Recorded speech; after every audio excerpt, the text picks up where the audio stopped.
Alright, hey guys, this is a video on how to set up the FMS unit on the Collins unit in the CRJ200 series aircraft. This is a FMS here, basically helps us with our navigation and ACARS functionality. I'll briefly explain how to set up a flight plan and also the basics of the ACARS. First things first, we've got our dispatch relief here, dispatch release, and also our Jefferson charts just here. FMS unit, we need that to do it. First things first, we need to reset the FMS and any previous data that's been entered into it. So I'll briefly explain that. We need to go first things first to the index page, which is just there.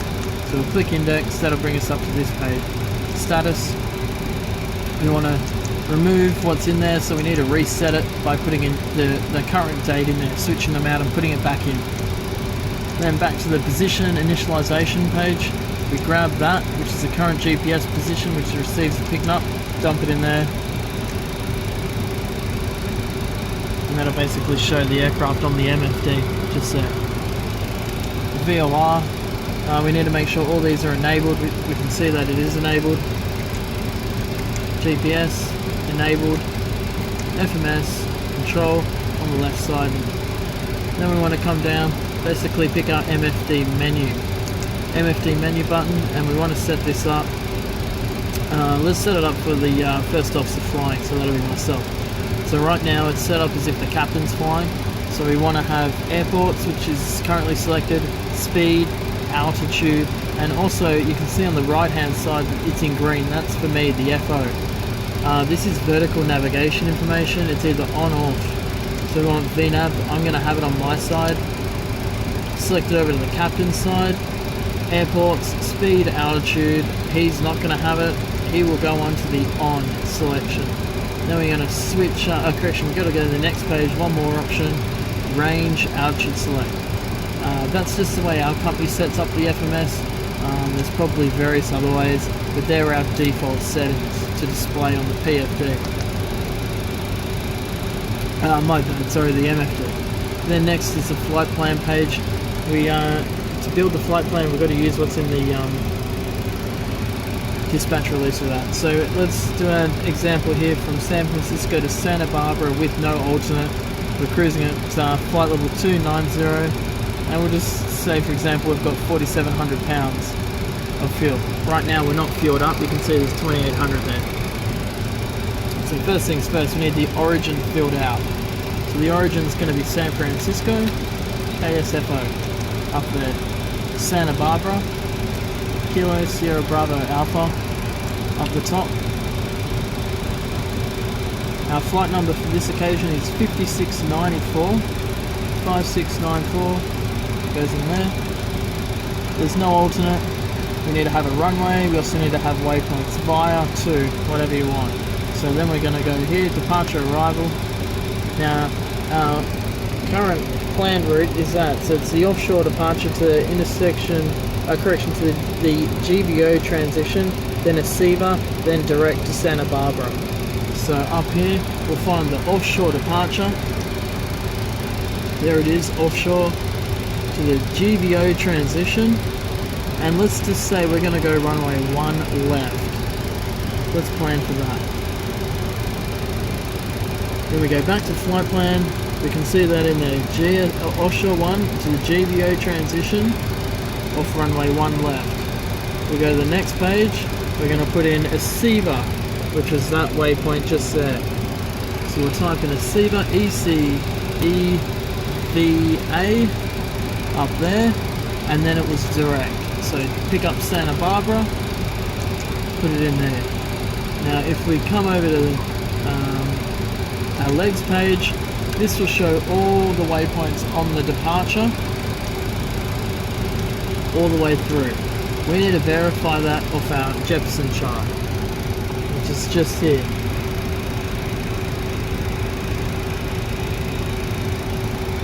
So we want to confirm that all these fixes are incorrectly. So if I read the FMS, I'm verifying basically that it's correct. So off runway 1 left, it's saying everything that we're going to do just in here. So right now it's going to be on a heading of 014, 413 feet, and then it's going to be a left turn to 333 degrees and then we should be going to SEPTI.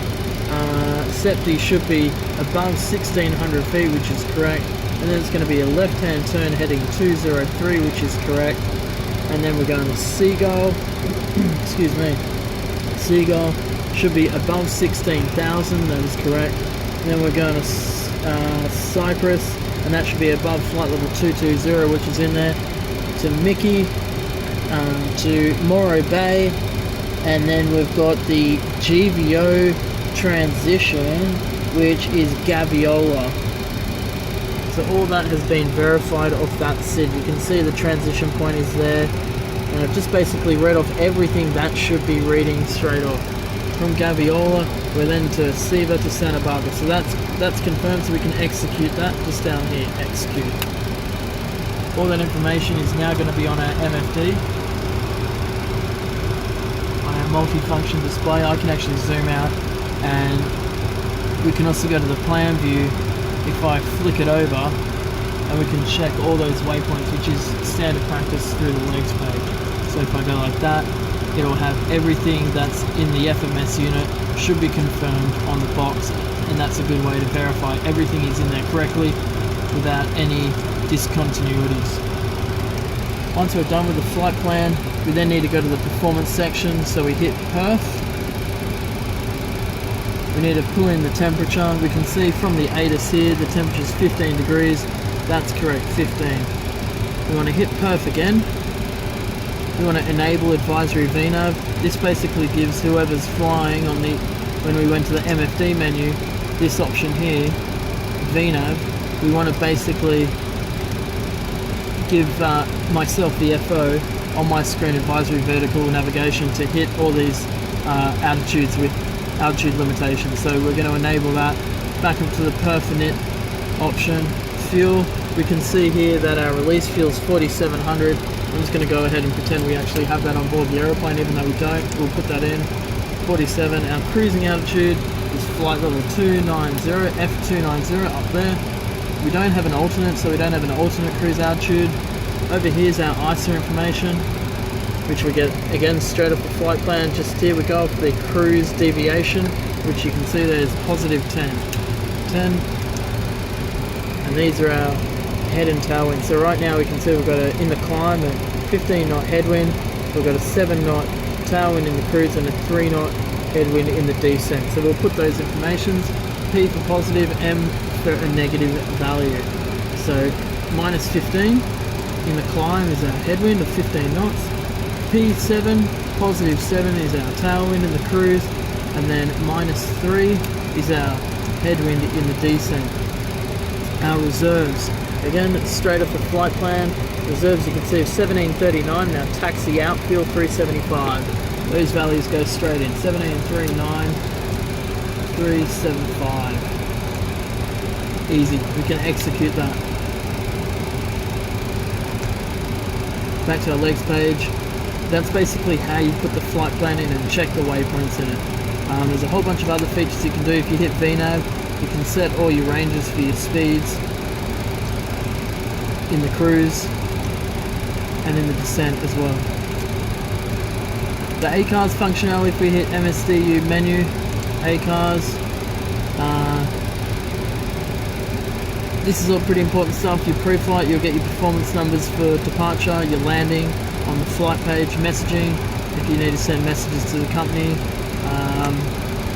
or weather, if you need to pick up your ATISs or your METARs, whatever you need, it's in that option there. Delay, if you need to send back delay codes to base. So we're doing pre-flight for departure. We need to select our runway. I've already put them in there. It's one left there, intersection mic, and one right. We've got anti-ice is all off, no flex, we can turn that on or off, but for San Francisco generally it's no. Conditions, we need to change the runways to wet, put in our winds, outside air temperatures QNH, and if there's low level wind shear advisories in effect. If we select that, if that was yes, that will give us a default of normal thrust only, that won't be any reduced thrust. And then we come to this page here, passengers and crew. Zones A through to F. First column is adults, second column is children. Flight attendant, additional crew member. if we have a jump seater or not, any infants on board, and bags and cargo. This is basically the different types of bags if we have ballast or other cargo, and then our takeoff fuel, and we just generally set that below. Anyway, that's how to program the FMS unit in the Collins series in the CRJ. Enjoy.